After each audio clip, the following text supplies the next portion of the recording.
Bueno, ok. Muy buenos días. Bienvenidos a todos a la primera charla del Club CIO del año 2022. Por supuesto, les damos los agradecimientos a nuestros partners que hacen posible el desarrollo de estas actividades durante el año, especialmente, ¿no es cierto?, a GTD, Trend Micro, Sonda, DXC, Avalora, Coacin. Le damos la bienvenida a Coacin especialmente, y también a Proactive. Ambos estos dos últimos partners, tanto Coacin como ProactivaNet, se han incorporado al Club CIO de este año como patrocinadores, así que la más cordial bienvenida. Y por supuesto agradecer a los media partners Trentic y a nuestro business partner en lo que es recursos, desarrollo de la gestión del desarrollo profesional de las personas, IT Hunter.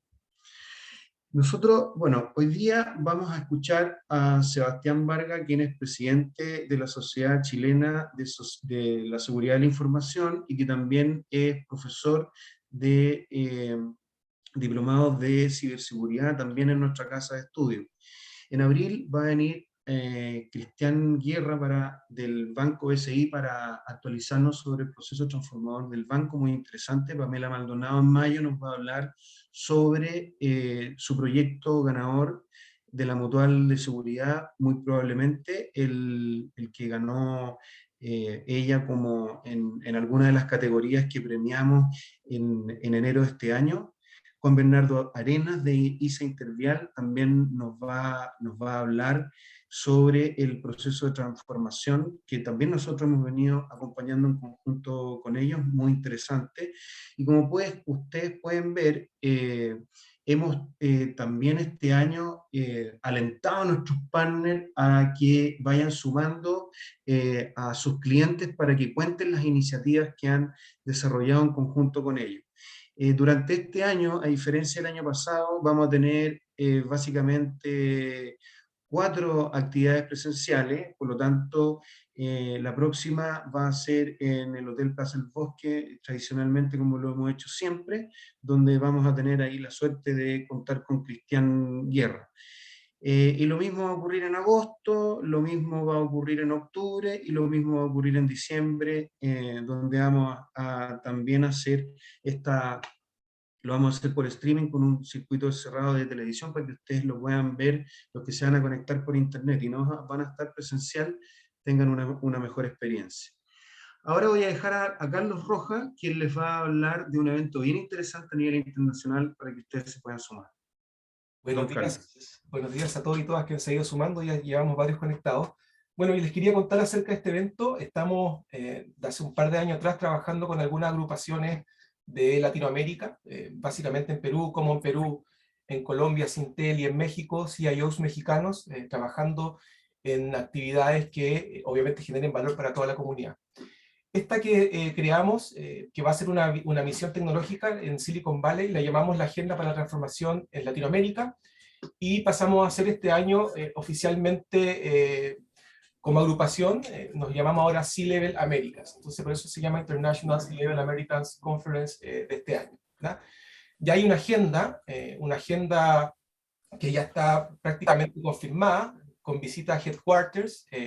La idea es que ustedes se puedan inscribir en esta actividad, solamente tienen que pagar un valor fijo para el hotel y los traslados, que no es muy alto, y obviamente si quieren más información pueden escribirnos a contacto@c2c.cl, y la idea es que esto va a ser 5 días básicamente de agenda, con un día obviamente un poco más relajado al final y de checkout, ¿verdad? Así que los dejo totalmente invitados.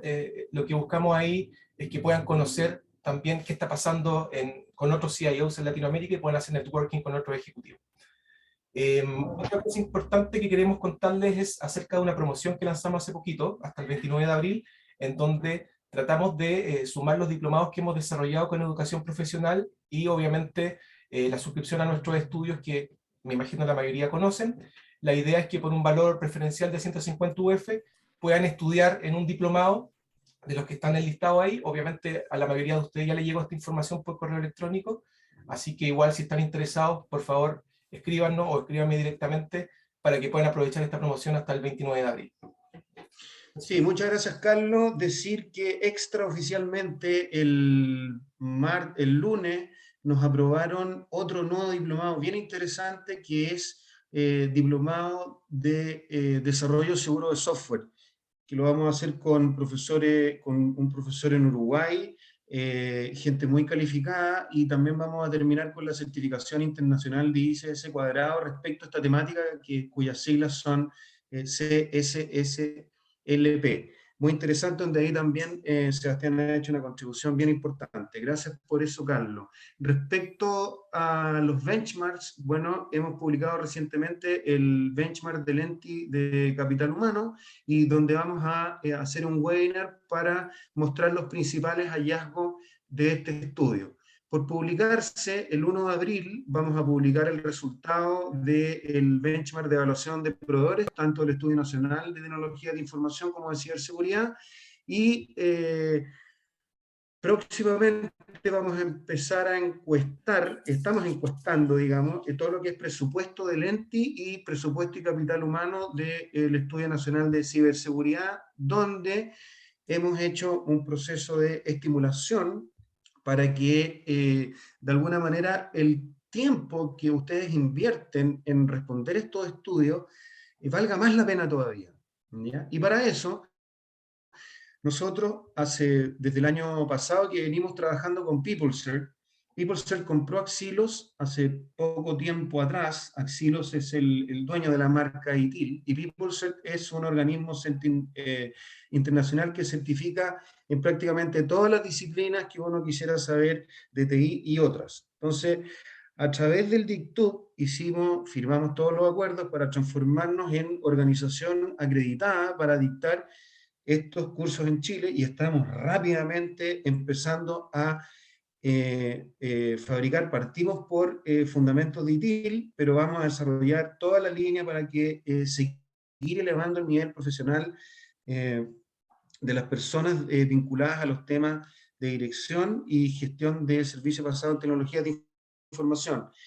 El curso oficial ya está liderado para darse a nivel de streaming en vivo. Sin embargo, estamos desarrollando una versión en conjunto con la Subdirección de Desarrollo y Learning de la Dirección de Educación Continua, quienes hacen los cursos para clase ejecutiva, que seguramente alguno de ustedes ha tomado, y ahí es donde estamos fabricando con ellos este curso oficial de ITIL 4, pero en modalidad self-paced, hasta el 21 de diciembre. Por lo tanto, las primeras 37 empresas que completen los benchmarks de presupuesto, tanto del ENTI como del ENSI, y también de capital humano del Estudio Nacional de Tecnología de ciberseguridad, van a tener una beca completa a este curso, que va a incluir el voucher de certificación,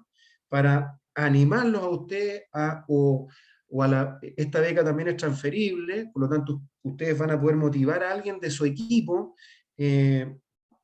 para seguir elevando el conocimiento que hay hoy día sobre la gestión profesional de los servicios de TI. Empresas que ya han contestado estas encuestas: agradecemos a Capel, a Enex, a Frenesius Cavi, Parque Arauco, la Municipalidad de Mulchen, GMO, TINSA, Vendomática y Multiex, quienes ya han contestado esos benchmarks y ya se han hecho acreedor de este curso oficial de ITIL, que se va a lanzar en junio de este año. Para entrar en materia, en esta sesión del Club CEO de hoy, básicamente aquí solamente quiero resaltar que respecto a las amenazas de mayor crecimiento y las de mayor riesgo, la gran mayoría tienen que ver de alguna manera con la vulnerabilidad que hay respecto de la cultura que tenemos los usuarios en ciberseguridad. Por lo tanto, tenemos que seguir tomando como desafío no solamente protegernos y responder técnicamente, sino que también preparar cada vez más a nuestra comunidad de colaboradores dentro de las organizaciones, para que ellos también sean parte del mejoramiento de esta capacidad para defenderse y responder. Y en este contexto nos acompaña el senador Kenneth Pugh, con quien tuve una charla muy interesante durante febrero de este año. Él ha hecho una contribución muy relevante para que el Estado de Chile se la juegue por entregar acceso a Internet en todas, a lo largo, ahí, Rodríguez, gracias, a lo largo de todo Chile, lo cual es muy importante para lograr que todas las personas tengan acceso a poderse desarrollar, ¿no es cierto?, a través del acceso a Internet y también el acceso a un computador. Actualmente el senador Kenneth Pugh está trabajando en una ley que se vincula a la gobernanza de ciberseguridad y de protección de la infraestructura crítica de la información. Por lo tanto, sentimos que era muy importante darle espacio en esta sesión, porque él necesita feedback, y necesita feedback de gente que sabe, y ustedes son personas que saben. Entonces, al final de esta charla, vayan ustedes, sería muy valioso que al final le puedan entregar retroalimentación, tanto por el chat o en forma del VAR al senador, por lo que esto implica también en cuanto a contribución podemos hacer para nuestro país. Así que él es ingeniero naval electrónico, magíster en ciencias navales y marítimas, con mención en estratégica. Tiene mucha experiencia en todo lo que es planificación a nivel estratégico, pero también él es un amante de los temas digitales, es muy apasionado por eso, y ha traído cosas importantes a través de fundaciones para que niños pequeños aprendan robótica, aprendan desarrollo de software, así que el senador es una persona bastante valiosa en ese sentido y hay que escucharlo. Don Kenneth, le dejo de presentar y le doy el control de la pantalla. Muchas gracias. Muchas gracias, Francisco. Un saludo a todos ustedes. No sé si me escuchan bien ahí. Perfecto. Estupendo. Esa era la primera de las pruebas, porque estoy conectado en forma inalámbrica desde la cordillera. Me voy a ajustar a los 10 minutos que me dio Francisco, así que no se preocupen. ¿Qué es lo que quiero básicamente presentarle hoy día a ustedes? Es el tema central de lo que va a ser el trabajo legislativo este año: la nueva gobernanza de ciberseguridad y de protección de la infraestructura crítica de la información. Si vemos lo que está pasando en el mundo, bueno, el mundo está bajo un ciberataque gigantesco, no solo de Rusia a Ucrania. En tiempos de guerra, la ciberseguridad ya no es un lujo, es una necesidad. Si ustedes se fijan en CNN, en la noticia de hoy día, precisamente uno de los expertos de tecnologías ucranianos está explicando cómo ellos están atacando y defendiéndose en este ambiente que es tan hostil.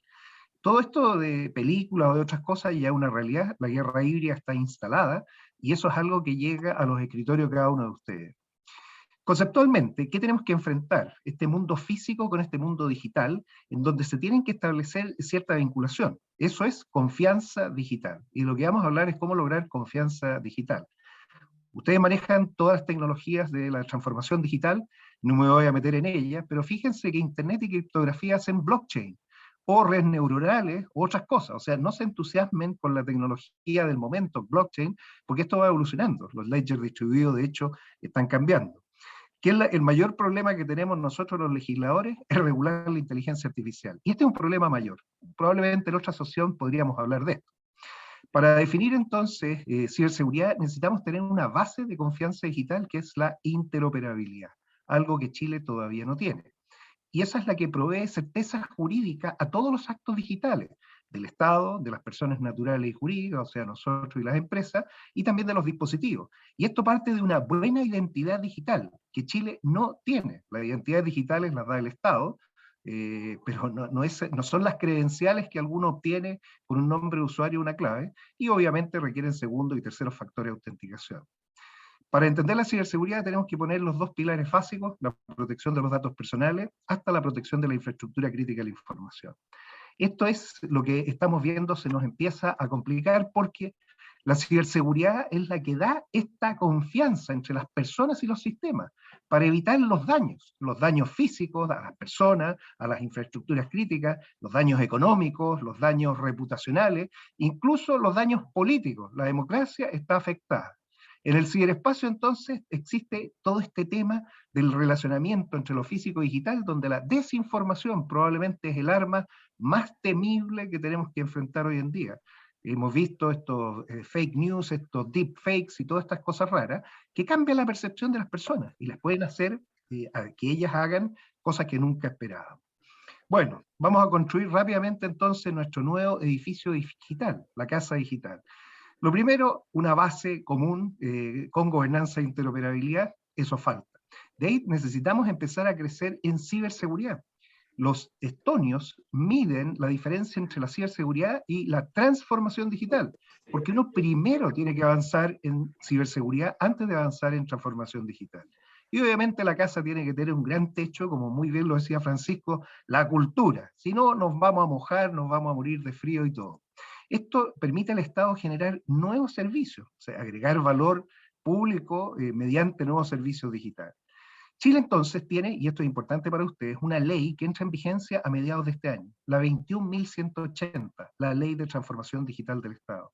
Y yo espero que podamos tener un derecho al relacionamiento digital del ciudadano con el Estado. Y esto garantiza que Internet sea no solo un servicio público, sino que un derecho humano garantizado y todas las personas se pueden conectar para relacionarse digitalmente con el Estado. Pero en libertad, con todos sus controles y evitando estos estados que centralizan y controlan todo. Para la ciberseguridad, la misma casa, básicamente la base de interoperabilidad, pero con las leyes y los tratados internacionales, las leyes que persiguen el ciberdelito, la protección de los datos personales y la protección de la infraestructura crítica de la información, los dos pilares, y la cultura. ¿Qué es lo que tenemos entonces en nuestra casa para generar esta gobernanza de ciberseguridad? Que es la que yo quiero exponerles brevemente, para que después, al término, tal como señaló Francisco, podamos recibir más información. ¿Qué elementos tenemos entonces articuladores? Porque esto es ya un sistema de sistemas. Lo primero para cultura, una ley de mes de la ciberseguridad, octubre, igual que Europa. Hemos seguido los mismos pasos europeos. Siguiendo también los pasos europeos, estamos avanzando en la nueva ley de protección de datos personales, homologándonos al GDPR, el Reglamento Europeo de Protección de Datos Personales. Ya tenemos lista a ser promulgada, esperamos muy pronto por el presidente Boric, la nueva ley de delitos informáticos, que permite perseguir el cibercrimen transnacional en 66 países que tienen convenio, y que está muy definido los accesos ilícitos y toda esta situación. Ahí después podemos comentar lo que pasó con la comunidad hacker, que no entendió bien qué era lo que queríamos hacer. Después viene lo que nos falta. ¿Qué es lo que nos falta? Que está trabajándose la ley de protección de infraestructura crítica con la ley marco de ciberseguridad. Nos falta la gobernanza e interoperabilidad, y también estamos avanzando en una ley para un mes, que es el mes de noviembre, de infraestructuras críticas. Seríamos el primer país después de Estados Unidos. Estados Unidos en octubre del año pasado, después de los ataques a Colonial Pipeline, el presidente Biden decidió disponer esto, y su organización de ciberseguridad CISA fue facultada para hacer noviembre este mes, con cosas bien precisas. Cada mes tiene actividades que se desarrollan cada semana, que también después podríamos ver en detalle qué es lo que significa. Todo este esquema legislativo va avanzando en trámites, algunos de ellos ya están listos, la ley del mes de ciberseguridad, la de protección de datos personales pasó al segundo trámite a la Cámara de Diputados, la de delitos informáticos está lista para la firma, o sea, si el presidente la firma, tendríamos ya este mes nueva ley de delitos informáticos. La de gobernanza de ciberseguridad ingresó el último día del presidente Piñera, el día 10 de marzo. Eso significa que esperó hasta el último día para dejársela al nuevo gobierno. Vamos a ver si el nuevo gobierno quiere seguir tal como está. No tenemos todavía, y lo estamos preparando, un borrador de ley marco de interoperabilidad, y ya tenemos al menos iniciado el proceso de la ley del mes de las infraestructuras críticas para su protección. Este es entonces el sistema nacional propuesto. Tenemos que, por un lado, una agencia autónoma, y se está viendo que tenga la máxima autonomía para la protección de los datos personales, de tal forma que las personas que entregan su consentimiento y que sientan que está vulnerado, puedan ejecutar la denuncia y así investigar y multar, si es que el tercero, ya sea el Estado, la empresa o el tercero tratante, no ha cumplido ese consentimiento. Esto es un marco regulatorio que muchos ya han adoptado, la autorregulación, y están funcionando. Lo que tenemos que construir es esta Agencia Nacional de Ciberseguridad, y aquí estamos viendo que ojalá sea de varios niveles. Se confunden, y en la ley, el proyecto de ley, habla de CECIRT para todos los niveles. Un CECIRT de gobierno se tiene que preocupar de la red de conectividad del Estado, es lo que tenemos hasta ahora. Ahí está Ingrid Inda, que volvió a los mismos temas, estuvo Carlos Landeros antes, pero se tiene que preocupar de proteger a la red de conectividad del Estado. No es el sistema nacional. Con la senadora Jimena Orden estuvimos 3 semanas atrás en España, porque creemos que el modelo español es el mejor modelo para seguir adelante.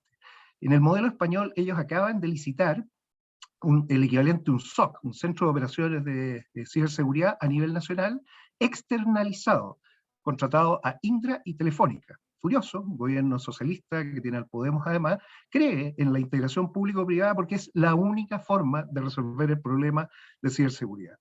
Esta agencia entonces va a tener también el control de las infraestructuras críticas de la información, por eso la he puesto abajo, y obviamente el modelo español tiene, y nos interesa, no está en la ley, un Instituto Nacional de Ciberseguridad.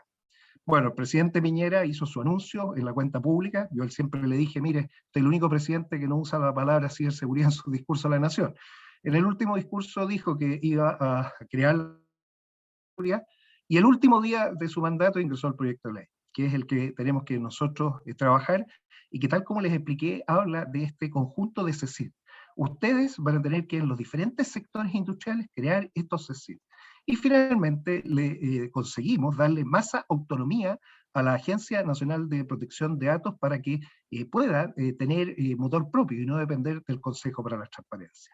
Solamente queda incorporar este tema del Instituto Nacional de Ciberseguridad, que es algo que vamos a ver porque eso contribuye a generar conocimiento. Hay algo incipiente que se ha hecho en Valparaíso, con la presidenta de Estonia, Kersti Kalkulait, cuando firmamos los convenios, para instalar en dependencias de la PDI. Necesitamos que nuestras policías estén capacitadas. Investigación, y aquí es donde entran las universidades con la investigación avanzada para generar laboratorios de cibercrimen.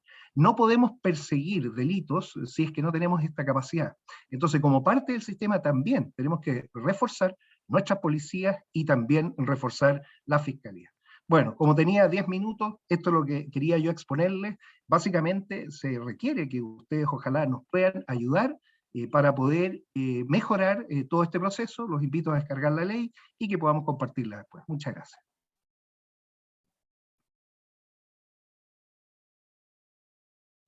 Muchas gracias, senador Kenneth. Muy interesante su exposición.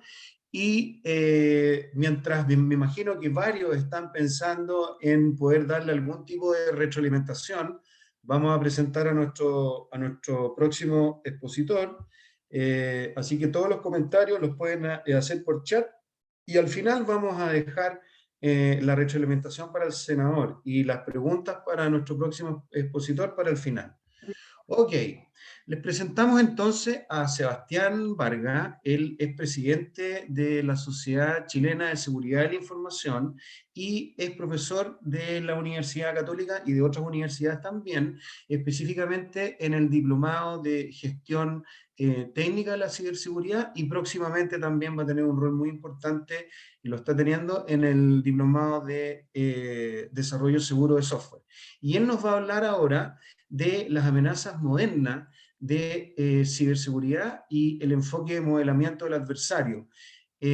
Sebastián tiene muchas credenciales, muchas certificaciones en este tema de la ciberseguridad, es un apasionado de la ciberseguridad, por lo tanto hay mucho que se puede aprender de él, y esa es la invitación.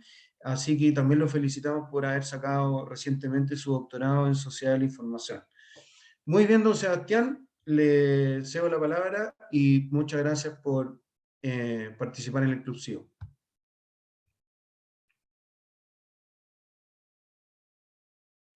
Contento de poder participar hoy día en este respetable club. Es primera vez que me toca exponer frente a este público de gerentes y jefes de tecnologías. Hoy día vamos a recorrer lo que se trata el enfoque moderno de amenazas de ciberseguridad, y un enfoque basado en lo que está sucediendo hoy día en la realidad, porque muchas veces las organizaciones siguen con una suerte de venda en los ojos, y básicamente las presentaciones que yo realizo en las distintas latitudes de Latinoamérica van en ese foco, en poder otorgar nuevas luces y otorgar nuevo conocimiento para que las organizaciones tomen mejores decisiones. Francisco, solo corroborar que la presentación se ve correctamente. Se ve perfecto, Sebastián.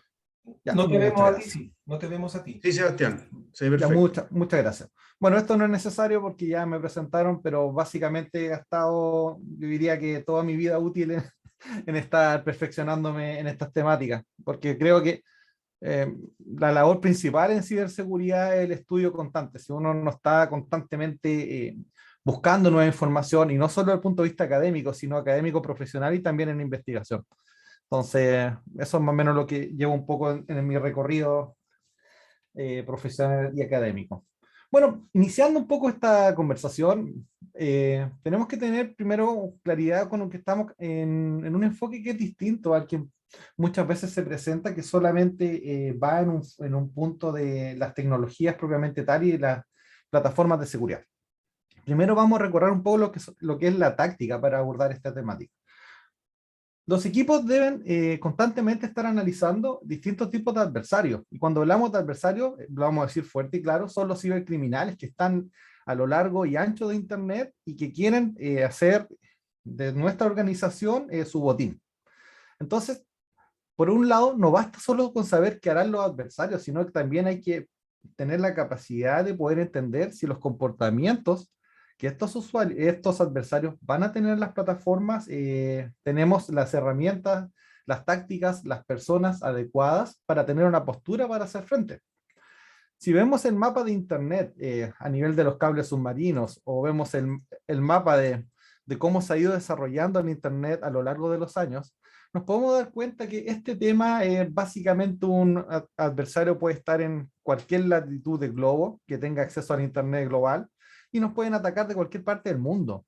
Entonces es por eso que vemos con muy buenos ojos las iniciativas que se están realizando a través de mejorar las leyes, pero también acá hay un fuerte llamado a las empresas también, porque la ley por un lado va a tomar ciertos aspectos, pero la protección real de las empresas parte por casa. Entonces, acá durante los años que se ha ido desarrollando esta temática, solamente nos preocupamos de la seguridad ofensiva.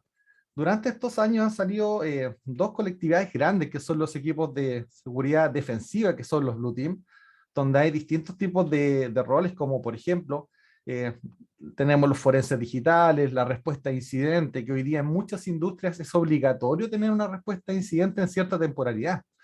También tenemos la protección de infraestructura crítica, tenemos los threat hunters que se dedican a buscar amenazas de forma proactiva, tenemos los equipos de ciberinteligencia y los SOC. Esto a nivel del equipo de Blue Team.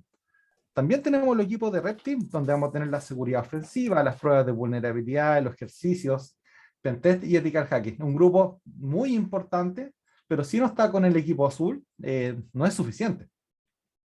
Y durante los últimos 3 años se ha conformado un grupo nuevo. ¿Y este grupo de qué nos podría servir a nosotros como CIO?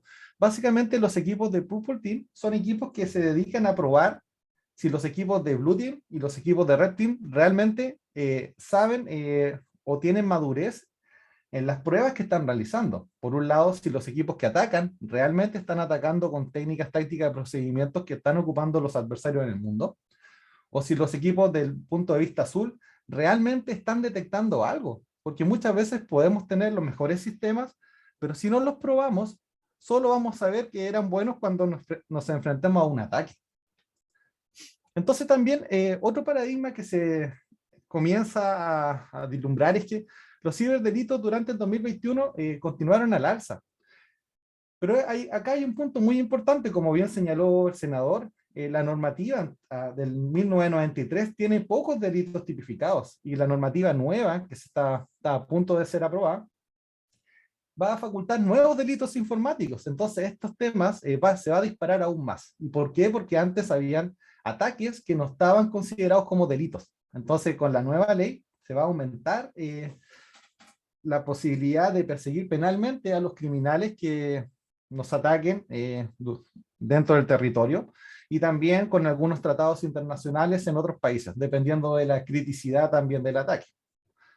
Algo que también me gustaría comentarle en esta ocasión es que el ecosistema criminal el cual vamos a desarrollar en esta parte no trata solamente de grupos criminales del punto de vista financiero.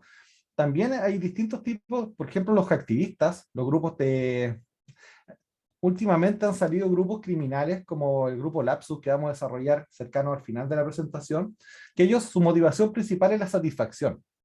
Entonces acá vamos a tener naciones que van a estar en el marco de la ciberguerra, vamos a estar con grupos cibercriminales que son mercenarios que trabajan en base a distintas misiones que se contratan en Internet, los grupos activistas, los grupos terroristas, los grupos que están buscando la motivación personal y también los insiders, porque no tenemos que desconocer que el sabotaje interno también es una realidad que existe en las organizaciones. Entonces esta presentación algunos quizás la pueden conocer, pero esto es el perfil de los criminales. ¿Y por qué yo generalmente utilizo esta lámina en mis presentaciones?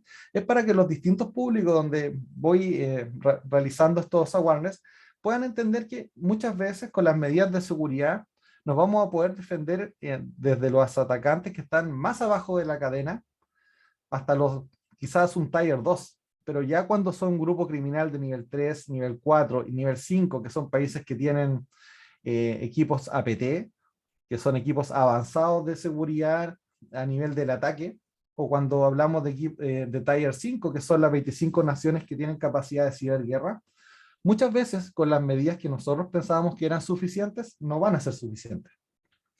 Entonces también otro antecedente que me gustaría contribuirle en esta ocasión es que muchas veces nos hemos quedado solo con APT-38, cuando nos visitó el grupo Lazarus de Corea del Norte, que atacó a distintos bancos, algunos exitosos, otros no. Pero también es importante quitar ese mito y contarles que hay más de 1900 grupos que están identificados hasta cierto nivel y que todos tienen motivaciones distintas. Entonces, dentro de esos 1900 grupos, son grupos avanzados del cibercrimen que están dentro del ecosistema de Internet y están esperando los targets para poder hacer distintos tipos de ataques. Entonces, como vemos, el paradigma es bastante complejo. Y si pensamos muchas veces que el cine no ha ayudado a que los usuarios entiendan que esto es real, porque muchas veces nuestros propios usuarios, nuestras compañías, sienten que esto es muy lejano, que esto le pasa a las compañías grandes solamente, o que pasa solamente en Estados Unidos. No, eso es absolutamente falso. En Latinoamérica se están sucediendo cada vez más ataques y ciberataques críticos. Entonces nosotros, para empezar a desarrollar esta temática, tendríamos que comprender que fuera de la capucha, fuera del mito, fuera de la película, existe la realidad. Y la realidad que tanto como el narcotráfico, existe ahora las bandas criminales que utilizan medios digitales para cometer sus delitos. Entonces, estas bandas criminales ya tienen su estructura, tienen distintos organigramas, hasta publican avisos en distintos foros de la dark web para contratar personas. Entonces, de eso estamos hablando hoy en día. Y eso es lo que las organizaciones tienen que empezar a comprender como un riesgo que se va a tener que mitigar, se va a tener que tratar, porque va a ser un proceso que vamos a tener como que va a desestabilizar un poco la operación del negocio. Y va a ser un riesgo latente que vamos a tener constantemente en la organización. De hecho, se habla del ecosistema del e-crime. Entonces acá vamos a tener distintos tipos de servicios que se van a ofrecer en Internet. Eso lo voy a desarrollar más adelante. Vamos a tener distintas formas de distribución que se va a hacer. Muchas veces pensábamos que el phishing es la única forma, pero no, hay muchas formas más, también se vamos a ir desarrollando. Y el punto 3, que es el punto que muchas veces no se conoce, pero el punto de la monetización. Ustedes piensan, ¿y qué pasa con el dinero que las empresas le pagan a los grupos criminales? ¿Cómo se distribuye? ¿Por qué vías se va? ¿Cómo esto fomenta que el cibercrimen siga aumentando? Bueno, es básicamente porque ellos tienen sistemas para hacer todo este lavado de dinero, redistribución de los ingresos a través de comisiones y también a través de distintas, con cryptocurrency, con criptomonedas, ir haciendo distintas conversiones hasta que las huellas para poder seguirlo son más complejas. Entonces, este es el panorama real que hoy día enfrentan las organizaciones, no solo de Chile, de toda Latinoamérica y el mundo. Acá me permití compartirles un organigrama criminal que publicó el Departamento de Justicia de Nevada, donde se estaba persiguiendo a la organización más grande de la dark web a nivel de grupos criminales. Y algunos están atrapados, otros no, pero ya las policías están teniendo que hacer este tipo de interacciones contra grupos criminales que están compuestos por reales profesionales del crimen, que se dedican 100% a eso y su 24/7 es atacar organizaciones. Entonces, como para darle un poco de contexto, el ecosistema criminal se va a basar siempre en el crimen como servicio. El crimen como servicio es una tendencia que viene en el mundo, donde los criminales tienen posibilidades de comprar infraestructura como servicio, comprar la misma data que le roban a las organizaciones como datos como servicio, pagar por servicios de instalación. Y esto significa que los criminales pueden sobornar a distintos empleados de compañía para que estas persistencias, estos malware o las mismas credenciales sean entregadas. Después tenemos piratería como servicio, que es Hacking as a Service, que es otro servicio más que se brindan a través del ecosistema criminal, y acá distintos operadores de ransomware contratan estos servicios para ingresar a las compañías, porque ustedes se podrán explicar cómo este tema es tan prolífero, cómo este tema no se puede controlar, ¿no? Y hasta ahora no se encuentra una solución real. Bueno, básicamente porque hay una fuerza muy grande que está trabajando en atacar a las organizaciones. Y estas fuerzas son los distintos grupos criminales que ya a lo menos 1900 mapeados. Entonces hacemos un repaso simple. El hacking como servicio tiene valores bastante económicos, donde un grupo criminal pudiese pagar por hackear un celular, hackear un computador personal, un email de una compañía, las cuentas de redes sociales de una compañía, entre otras. Y como ven, los valores están representados en Bitcoin y están representados también en dólar. Entonces, no son valores muy altos para un grupo criminal que previamente ya ha tenido ingresos. De hecho, alrededor el promedio anda de $2 millones de rédito que están ganando estos grupos. Entonces, hacking como servicio, lo que va a hacer es brindarle todo lo que necesitan las organizaciones criminales para poder funcionar en este ecosistema nefasto del ataque. También van a existir distintos tipos de... Esto no es solamente como ejemplo, no es parte del ecosistema criminal lo de Red Hat, por si acaso. Dentro del ecosistema criminal, ellos también van a utilizar infraestructura, porque van a montar se llaman servidores a prueba de balas, porque muchas veces ustedes se han topado con distintos ataques que le han hecho a sus organizaciones y se dan cuenta que a veces es muy difícil que se baje el portal del atacante, porque ellos también contratan estos hosting a prueba de balas que no, cuando se le hacen estas solicitudes no generan ninguna acción y no les bajan los contenidos.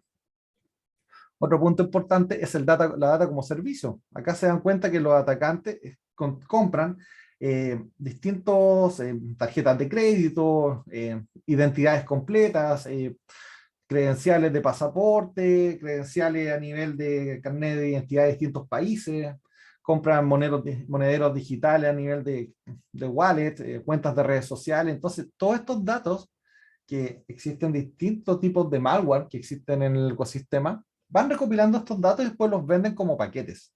Y esos paquetes a veces cuestan $300, $400, los grupos criminales los toman, y por ahí también empiezan los ataques. Muchas veces las organizaciones se preguntan, pero ¿cómo no atacaron si teníamos todo protegido?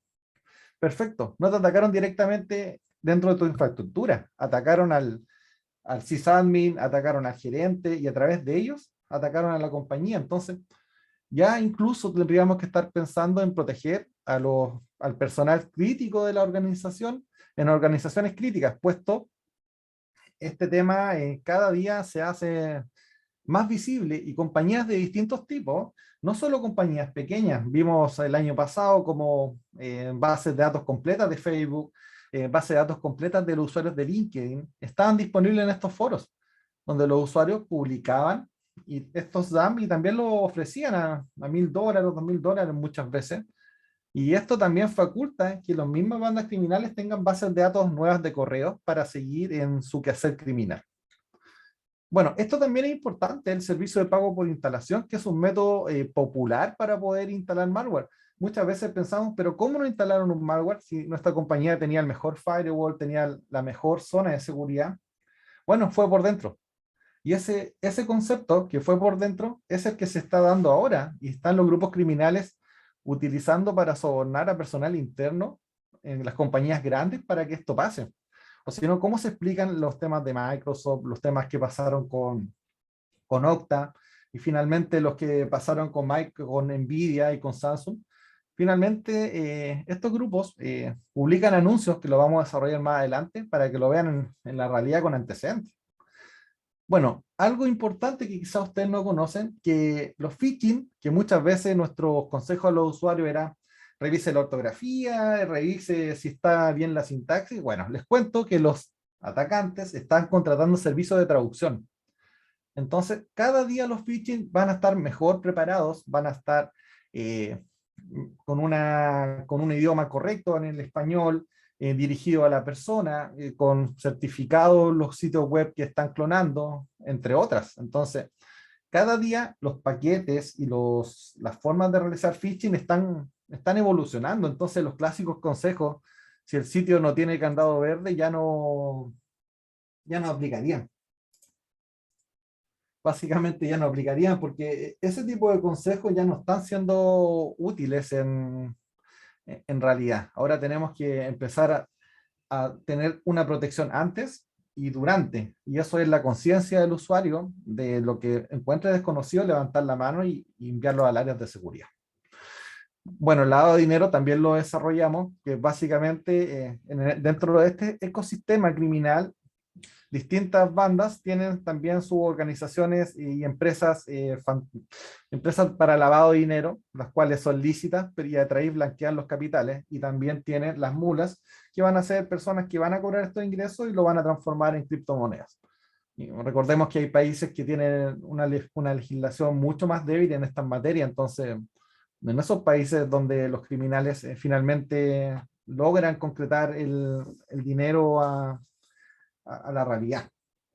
Y también, importante que hoy en día, independiente que pensemos que esto está muy alejado, no, las criptomonedas, las monedas virtuales, el ecosistema digital, incluso más adelante lo que viene con el metaverso es la realidad, es lo que se viene. Y muchos de nuestros jóvenes van a estar en este ecosistema, y mucha parte de la sociedad va a estar en este ecosistema porque van a intentar buscar métodos paralelos de un sistema financiero que muchas veces las personas hoy día están tratando de buscar una alternativa. Entonces, en este ecosistema también se van a producir distintos tipos de ataques a personas que les van a robar las wallets completas con todos sus ingresos y ahorros, entre otras. Y los criminales, por supuesto, las van a utilizar para cobrar los rescates, porque es la manera que hoy día tienen para poder hacer latente los distintos pagos que les van a hacer por los ataques. Bueno, si pensamos un poco en este concepto, quizás muchos no lo conocen, ya el ransomware como servicio es una realidad, donde existen distintos operadores de ransomware, que son los grupos criminales que generalmente vemos después detenidos o en noticias internacionales. Y estos grupos se componen de spammers que van a generar miles y millones de correos maliciosos alrededor del mundo, a nivel de botnet, que van a atacar distintas redes de servicios vulnerables y van a tomar control de distintos dispositivos. Y también los hosting bulletproof, que son los hosting donde estos criminales van a almacenar sus ecosistemas para hacer el command and control y conectarse a las máquinas remotamente. Si lo vemos hoy en día, las posibilidades que tienen los atacantes de tener acceso a estas ciberarmas, que es el concepto que se utiliza, por ejemplo, Hermes Ransomware cuesta $300. Entonces un atacante puede bajar una pieza de la versión de Hermes Ransomware que está disponible, editarlo con conocimiento de programación y tener una pieza totalmente válida para poder atacar. Y acá el TrickBot y Ryuk lo utilizaban, entonces es realidad. También algo muy importante que comentarle a ustedes, que la mayoría de los ataques, de lo que hemos visto a nivel de distintas investigaciones de vendors y también lo que publica Mitre, hay tres configuraciones principales: los RDP a través de fuerza bruta, los sistemas que están vulnerables de cara a Internet, los que están publicados, y las aplicaciones con configuraciones débiles de seguridad. Incluso el mismo OWASP Top 10 tiene dos de estos puntos como parte de su Top 10 2021. Entonces, si ya enfocamos esfuerzos en la parte inicial, podemos reducir muchos ataques. Porque cuando ya el atacante ingresa a las siguientes fases, ahí necesitamos equipos altamente especializados, no solamente herramientas configuradas por defecto. Y eso lo vamos a ir desarrollando más adelante cuando les muestre un poco un caso real. Malware as a Service, como les comentaba, también se puede contratar este servicio donde clonan un sitio y se generan distintas modificaciones. Si se han fijado las campañas modernas de phishing, los atacantes generan entre 50 a 100 dominios y dominios únicamente y exclusivamente para generar phishing y capturar credenciales. Entonces, tenemos esta realidad, los atacantes invierten tiempo en esto, hay dominios que son los top level domain nuevos, como los puntos .xz, puntos distintos a los .com, .net, .org, y que son fácilmente creables masivamente y sin mucho rastreo. Entonces los atacantes, esos dominios los utilizan para este tipo de propósito. Ya para ir concretando un poco con las ideas, el top ransomware a nivel de los distintos grupos que más rentables han sido, tenemos Revil, Sodinokibi, tenemos Lockbit y tenemos Conti. En Conti vamos a profundizar hoy porque hay mucha información actualizada de este grupo criminal. Pero antes le voy a comentar un poquito sobre Lapsu. Lapsu es un grupo que hoy en día probablemente han visto en las noticias, está desatado, está generando distintos tipos de desmanes en las organizaciones, ha hackeado grandes compañías como Microsoft, Samsung, Okta, también a Mercado Libre, entre otras. Grandes compañías que tienen equipos altamente preparados de seguridad. ¿Y cuál es lo especial de este caso? Acá no es un país con un equipo de científicos que se dedican al crimen, no. Acá es un equipo de jóvenes de 16 años que están relacionados a este grupo. Entonces tenemos mentes jóvenes que están con otros propósitos y están orientándose al mundo criminal. De hecho, la mente maestra del grupo Lapsus, según toda la investigación que se ha realizado, tiene 16 años. Y una mente de 16 años que con ese nivel de inteligencia y orientado malamente al crimen, ha hackeado las grandes compañías que hoy día tenemos. Entonces el tema es realmente complejo, porque muchas veces la poca orientación de nuestros jóvenes puede terminar en esto. Inclusive pudiésemos tener profesionales en Chile que terminen en el mundo del cibercrimen por distintas razones. Acá lo que les comentaba hace un tiempo atrás era básicamente que este grupo, como tiene ese nivel que está buscando la satisfacción, incluso publica encuestas para cuál es el siguiente grupo que quieren que hackeen en su Telegram. Y también publica anuncios contratando, era lo que les comentaba hace un rato, distintos insiders que les entreguen credenciales de VPN o de Citrix o de Anidex para que ellos se puedan contactar y perpetrar su cibercrimen. Entonces, como vemos, ya este tema es bastante complejo. Y los grupos, ya esto perdieron cualquier tipo de pudor. Están básicamente buscando la satisfacción personal para demostrar que son mejores que los equipos de seguridad que tienen las empresas. Pero esto le está causando problemas graves a las organizaciones porque le están haciendo data leaks de información confidencial. De hecho, están exponiendo código de las distintas aplicaciones que se brindan a clientes. Entonces, es muy difícil lo que está sucediendo con el grupo Lapsus. Y además que está repartido por el mundo, no solamente está en Inglaterra. Dentro de la investigación hay también miembros que están en Brasil. Entonces, muy complejo ese punto. Acá tenemos otro caso que fue hace poco desmantelado, que es el caso Conti. Conti es un malware que pertenece a la familia de los ransomware y fue visto, estos ciclos de vida de los ransomware son cortos pero son nefastos. En el 2019 al 2022 Conti operó fuertemente, hay varios artículos de la NSA y también de la Agencia de Ciberseguridad de Estados Unidos en distintos países del mundo, México, Estados Unidos, Canadá, Bahamas, Francia, España, entre otros. Los sectores que apuntaban, básicamente a los sectores que tuvieran recursos, muchos tipos de sectores fueron atacados. Y lo importante es que acá se genera un término nuevo, que puede ser nuevo para muchos, que se llama el double extortion, que básicamente nosotros estábamos acostumbrados al ransomware clásico, donde nos comprometían la data era encriptada, y después finalmente no teníamos mucho más que hacer que pagar la data. Pero estos grupos criminales lo que están haciendo, que aparte de cobrarte por la data, te están cobrando por no divulgar tus datos. Entonces se llama la doble extorsión, que es un doxware y un ransomware juntos. Entonces imagínense, las organizaciones muchas veces ingenuamente pagan el rescate de los datos y además después tienen que pagar un segundo rescate para que no le hagan el leak con los datos. Y eso no implica que más adelante estos mismos grupos no van a divulgar estos datos para los demás. Entonces el mensaje acá principal es no paguen nunca un rescate. Es mejor reconstruir un sistema que estar pagando y fomentando los grupos criminales. Esto es lo que no tenemos que hacer. Bueno, así se vería un sistema de Conti, y ellos generaron incluso un sistema completo con tickets, con prioridad, con asistencia 24/7, e incluso estaban trabajando en un sistema de contrato inteligente a través de blockchain para asegurarte que una vez que pagues el rescate te van a entregar la clave de desencriptación de los archivos. Entonces, ese nivel estamos teniendo de los atacantes que incluso se están preocupando de brindar un buen servicio. Incluso suena como una locura, pero es lo que está pasando. A nivel técnico, brevemente, este tipo de ataques se van a poder prevenir en distintas temporalidades. O cuando inicia, o cuando se está esparciendo durante la red, o cuando está haciendo escalamiento de privilegios, o cuando está sacando distintos tipos de credenciales, o cuando se está comunicando hacia afuera, o cuando se está moviendo en las distintas subredes.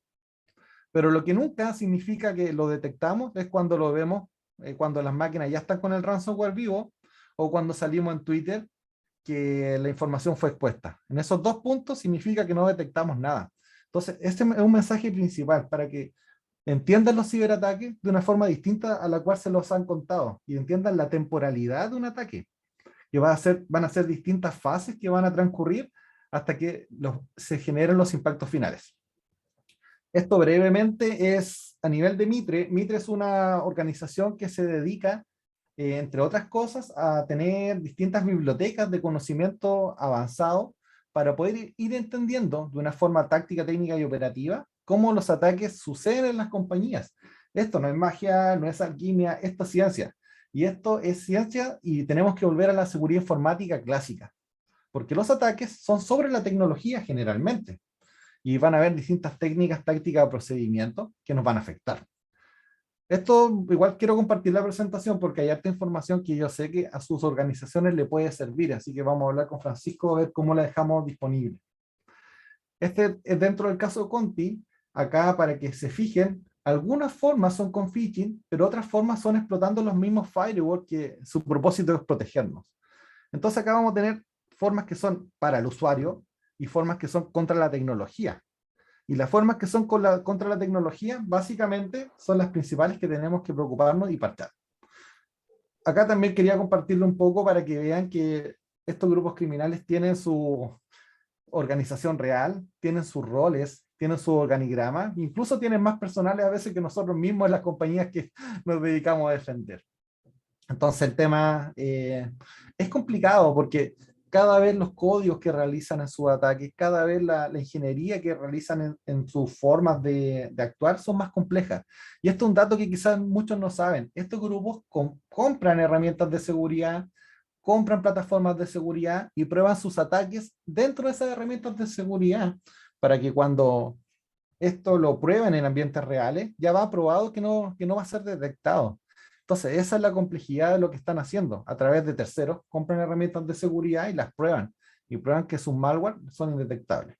Esto también lo conversábamos ayer con un alumno. Les contaba cómo se saca el dinero de estos rescates. Básicamente, van a haber distintos afiliados que a través de Binance, que es un exchange, o rockettr.net, van a hacer distintas conversiones. Y lo que se fijan abajo, donde sale el Binance.com Wallet, va a significar que esto se van a hacer miles de transferencias a distintas cuentas y esas cuentas van a hacer miles de transferencias más.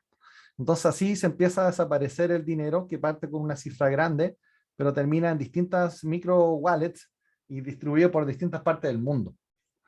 Acá también les dejo un ejemplo de una conversación real dentro de un ticket que se realizó para negociar la extorsión. Estaban hablando de 302 Bitcoin, que son $850.000, muchísimo dinero. Pero esos son los montos que los atacantes manejan para quitarle ese dinero a las organizaciones. Entonces, es complejo. Entonces, como consejos finales, ¿qué puedo detectar? Bueno, para los usuarios que están partiendo, las organizaciones que están partiendo y no tienen muchos recursos, vamos a estar en nivel 1. Lo voy a ir desarrollando esto más adelante. La 2, para equipos que empiezan a madurar, y la 3, para equipos que tienen los recursos. Mitre nos ofrece distintos componentes, acá está el link, que podemos tomar de forma gratuita. Por ejemplo, nuestra organización, si hoy día nos vemos con la necesidad de conocer esto y saber qué tan realmente preparados estamos para enfrentar a una organización, podemos hacer un análisis de cobertura y ver qué tipo de ataques hoy en día mi organización puede enfrentar. ¿Qué tipo de ataques hoy mi organización puede detectar? Porque muchas veces hablamos de seguridad en lo general, en el ransomware, en el DDoS, entre el phishing. Pero ¿alguna vez han preguntado cuándo entramos a doble clic? ¿Cuándo le preguntamos a los equipos 24/7 que están detectando qué tipo de ataques hoy tienen capacidad de detectar? A mí me ha tocado estar en ese escenario, entonces por eso les planteo este tipo de inquietudes. Porque finalmente podemos tener un servicio 24/7, pero si no probamos si está detectando las amenazas, básicamente vamos a seguir con el mismo nivel de incertidumbre que frente a cuál tipo de ataque nos podemos proteger. Vamos a pasar esto más rápido. Cuando las organizaciones van evolucionando, como consejo principal a ustedes que son especialistas en tecnología, tienen que centrarse en los procesos. Si ustedes monitorean los procesos a nivel de sistema operativo, ahí tienen más o menos entre un 60 y un 70% de todos los ataques que se realizan a nivel de hacking. Si realizan supervisión de los distintos componentes de los sistemas operativos a nivel de los registros, ahí tienen otro porcentaje. La autentificación, que son los distintos ingresos a la compañía a través de login, monitorear las VPN, ahí tienen todo el porcentaje. Y si finalmente capturan paquetes a nivel de distintas tecnologías de monitoreo de redes, pueden tener la cobertura completa. No diría un 100%, pero sí cercano al 99% de los distintos tipos de ataques que van a suceder. Bueno, esto ya para ir cerrando, yo les propongo 3 niveles. Nivel básico de un proceso de ciberhigiene. Francisco, ¿qué estamos por cerrar? Primero, entender que la temporalidad de los ataques no es cuando el adversario se fue y se llevó mi data. Solamente durante, podemos detectarlo en distintas temporalidades y en cada una de las temporalidades podemos enfocar esfuerzos. Lo segundo, que cómo mejoramos, la NSA nos da estos resguardos, actualizaciones como primer punto, defender los privilegios y las cuentas, las políticas de ejecución de software que sean firmadas, tener listas blancas, tener los planes de recuperación de los sistemas y probarlos, porque muchas veces nos dicen tenemos el sistema de backup, pero jamás lo probamos, entonces no sabemos si cuando pase un caso grave lo vamos a tener. Después, administrar activamente los sistemas de las configuraciones, la búsqueda continua de amenazas en la red, y finalmente la segregación de las redes te va a ayudar muchísimo a evitar que los distintos ransomware se esparzan mucho más. También tener un plan basado en la 27035, donde tengamos un sistema de gestión, eso se lo recomiendo muchísimo, de gestión de incidentes. Para que la única certeza que tenemos hoy es que en algún momento de nuestra empresa nos van a hackear. Lo importante es que no nos pueden pillar desprevenidos y no nos pueden sorprender. Si nos atacan, vamos a tener un proceso formado, escrito, todos van a saber qué hacer por libro y vamos a responder y vamos a cortar la brecha entre que el incidente se gatilló y salimos a responder. Básicamente un proceso se ve de esta forma. Me gustaría tener más tiempo, pero sé que es un tiempo resumido, entonces le estoy haciendo una breve pasada por los conceptos, donde acá van a haber distintas temporalidades, van a haber eventos, que es lo cotidiano, pero finalmente van a haber incidentes y vamos a tener 2 tipos de incidentes, los que son controlados y los que no son controlados. Y cuando no son controlados, ya estamos hablando de palabras mayores. Por ejemplo, de que el 90% de los endpoints tengan ransomware. Y ahí estamos hablando que tenemos que tener un plan de crisis y otro tipo de argumentos. A nivel intermedio, tener los mejores controles que le apliquen a mitigar el riesgo de su organización en la 2022, tener las mejores herramientas que puedan permitirse y que le haga sentido tener en la organización, porque hoy día estamos llenos de aplicaciones de seguridad, pero tienen que contratar y comprar e implementar las que a ustedes le hagan sentido y que tengan una mitigación real con su riesgo, no con el riesgo del vecino, no con el riesgo que le está pasando a otra compañía, su propio riesgo y su enfoque. Y ya cuando llegamos al final de la historia, a nivel avanzado, tenemos que sumar lo de la parte 1, parte 2, y hablar de esto, que es el enfoque de modelamiento del adversario, donde vamos a tener más de 379 formas que el atacante, no siendo los únicos y limitados solo a esto, nos van a atacar. Muchas veces las organizaciones se centran en solo detectar IOC, ustedes han escuchado ese término muchas veces, pero el IOC no es lo más importante es el comportamiento, para poder defenderme cuando esto suceda. Porque con el comportamiento yo voy a poder detectar distintas interacciones que va a tener el atacante en mi organización, voy a poder hacer un modelamiento de la amenaza, voy a poder hacer un assessment y mejora continua en el tiempo, y voy a poder emular al adversario. Yo le voy a poder dar garantía a la compañía que puedo hacer frente a ataques concretos, frente a distintas formas de actuar. Y eso es ciencia, realidad y es exacto. Bueno, el mapa de Mitre se ve de esta forma, como la presentación es bien ejecutiva, no tengo oportunidad de desarrollarlo.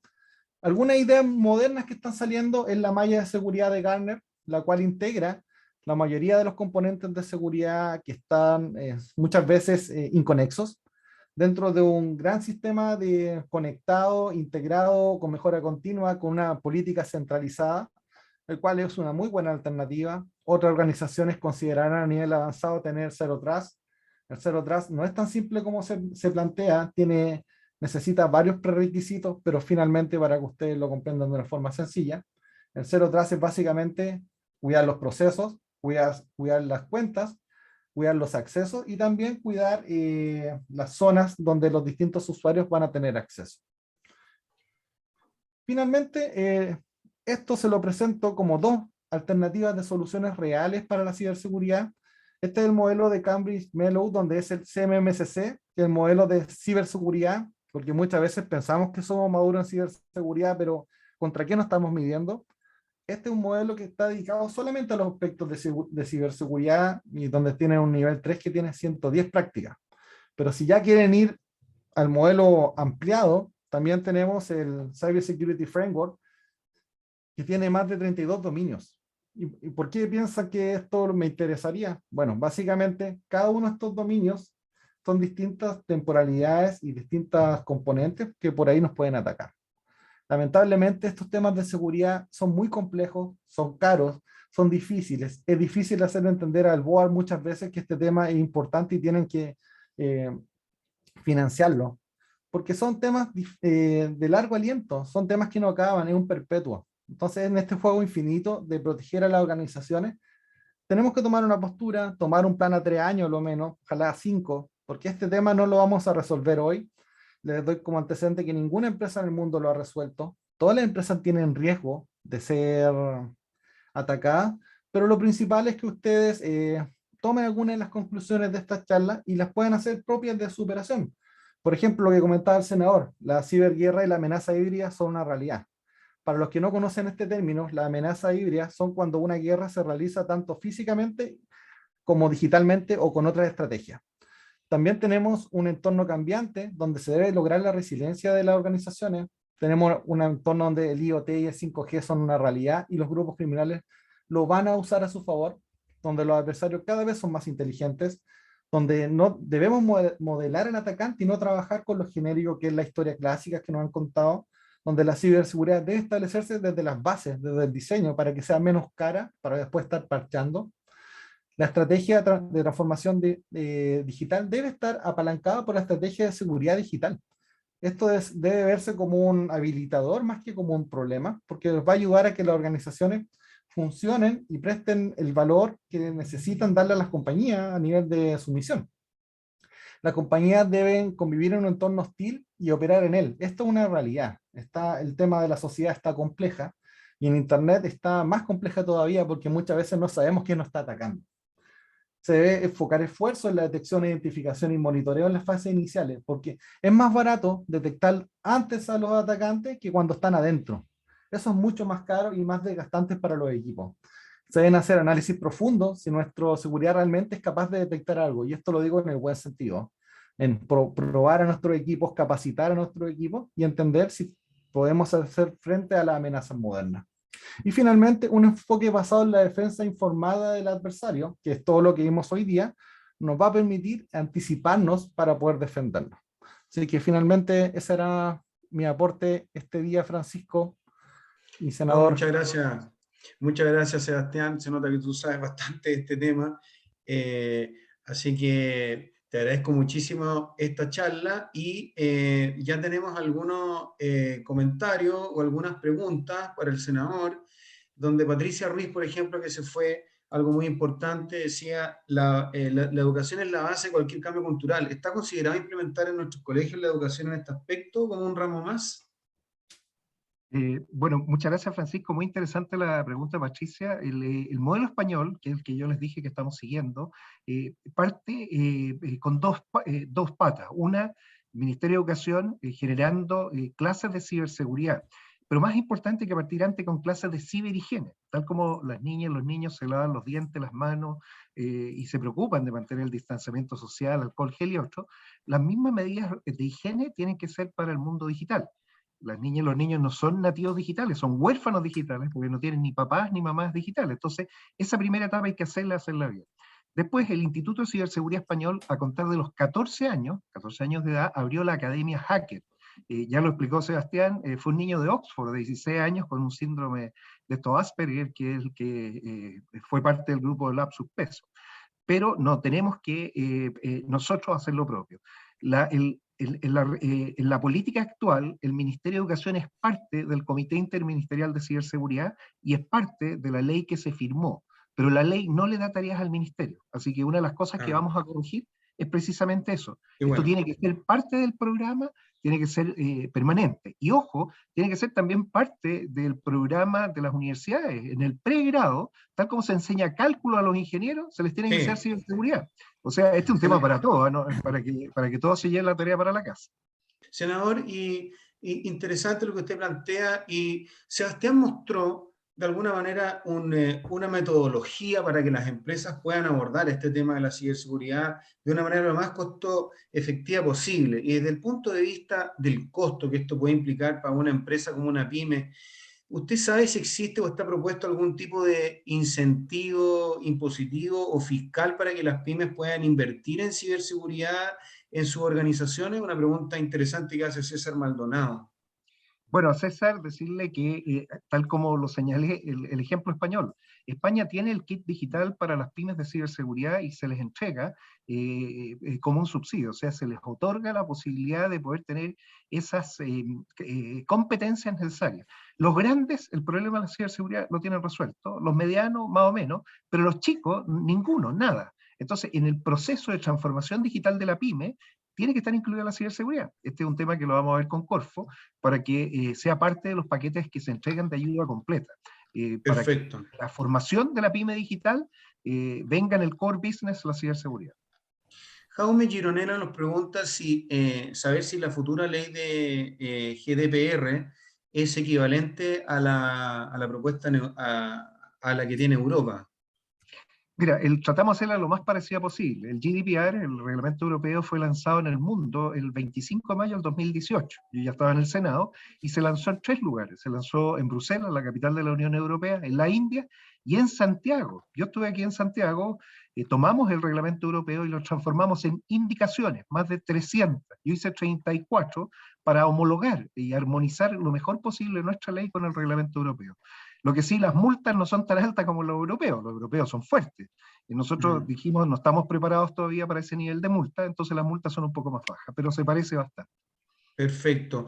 Juan Bernardo Arena nos pregunta si tiene en la mirada alguna oficina de ética digital. En charlas del MIT he visto que ellos ven un rol en las empresas que debe tomar gestión de la tendencia de los modelos de inteligencia artificial utilizados.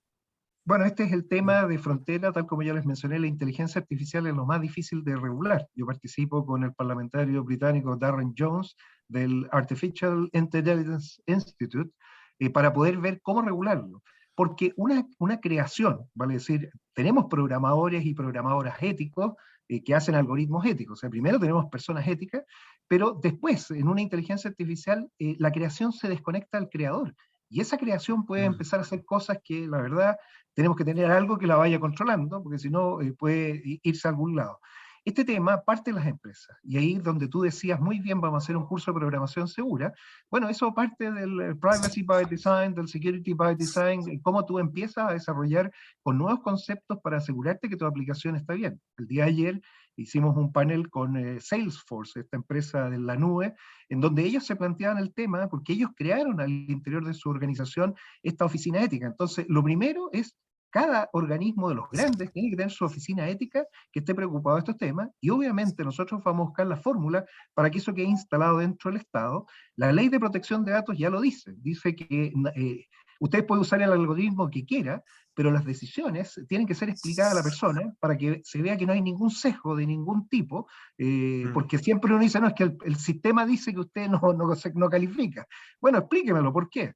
Porque puede haber un sesgo que esté directamente relacionado con los datos que se están manejando de esa persona. Entonces, este es el tema de fondo, cómo regular para evitar que se produzcan diferencias sustanciales en los tratamientos de datos que afecten a la dignidad de las personas. Las personas tienen que ser tratadas en el ciberespacio de la misma forma que son tratadas en el espacio físico y por eso tenemos que protegerlas.